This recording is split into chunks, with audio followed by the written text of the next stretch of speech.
कहते हैं कि अगर पानी की बूंदें किसी पत्थर पर लगातार गिरे तो वो उस पत्थर को छेद कर सकती है, लेकिन अगर वही पानी उस पत्थर के अलग अलग हिस्सों में गिरे तो पत्थर का कुछ नहीं बिगाड़ पाती। और आज कुछ ऐसे ही दृढ़ संकल्प दृढ़ निश्चय की कहानी आपको सुनाने जा रहे हैं। किशनपुर गांव में कपिल नाम का एक लड़का रहता था जो अपने चंचलपन के कारण हमेशा कुछ न कुछ हट के काम करने की कोशिश में लगा रहता था। कपिल का ऑब्जर्वेशन स्किल काफ़ी अच्छा था। वो दूसरों के काम को बड़ी जल्दी ऑब्जर्व कर लेता था और सीख जाता था, लेकिन अपने चंचल मन के कारण वो हमेशा अपना ध्यान अलग अलग चीज़ों पर लगाया करता था। वो ये चीज़ खुद से हमेशा कहता रहता कि मैं एक ना एक दिन कुछ ना कुछ बड़ा करूँगा, लेकिन क्या करूँगा, कैसे करूँगा, उसको इस बात का कोई आइडिया नहीं था। एक दिन कपिल की मुलाकात शहर के एक जाने माने अमीर आदमी से हो जाती है।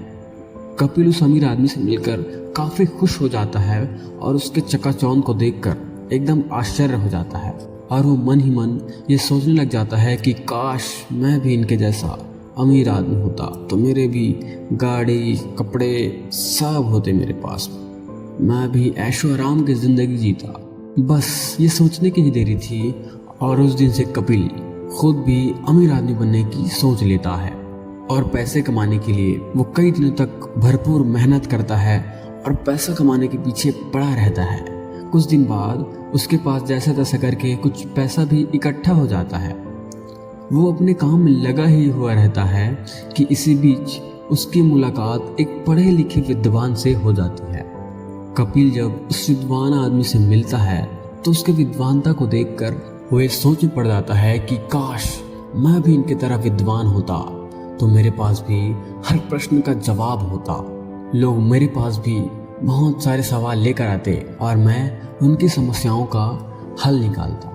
कपिल ये सोचता रहता है और अगले ही क्षण वो निर्णय करता है कि अब से मैं भी विद्वान बनूंगा और अगले ही दिन से वो पैसा कमाने को छोड़कर पढ़ने लिखने में और विद्वान बनने में भिड़ जाता है।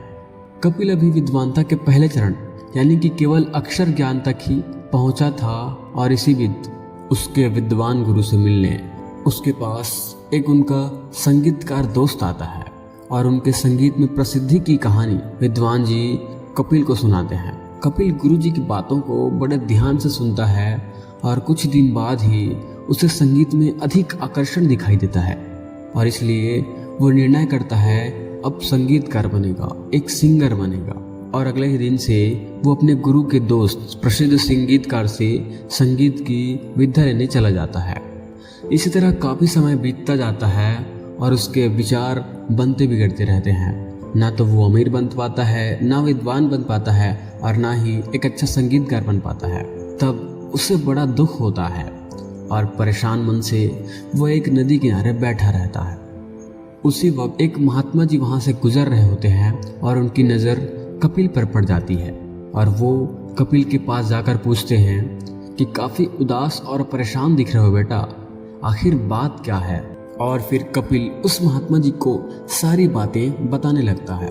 महात्मा जी कपिल की पूरी बात सुनकर मुस्कुराते हैं और कहते हैं बेटा ये दुनिया बड़ी ही चिकनी है, जहाँ भी जाओगे कोई ना कोई आकर्षण, कोई ना कोई डिज़ायर तुम्हें अपनी ओर जरूर खींचेगी। इसलिए एक निश्चय कर लो और फिर जीते जी उसी पर अमल करते रहो। एक दिन तुम्हें सफलता की प्राप्ति अवश्य हो जाएगी और नहीं तो इस दुनिया के झमेले में यूं ही चक्कर खाते रहोगे, बार बार अपना इंटरेस्ट बदलते रहोगे और लास्ट में कोई उन्नति नहीं कर पाओगे। युवक महात्मा की बात को समझ गया और एक लक्ष्य निश्चित किया कि अब उसको सिर्फ सिंगिंग में ही आगे बढ़ना है, उसको एक अच्छा संगीतकार बनना है और हर रोज वो इसी चीज का अभ्यास करने लगा। कुछ साल बीतने के बाद वो एक प्रसिद्ध गायक के रूप में उभर कर आया और आखिर उसकी मेहनत रंग लाई और फिर उसने जाकर उस महात्मा जी का धन्यवाद किया जिन्होंने उनको सही रास्ता दिखाया था।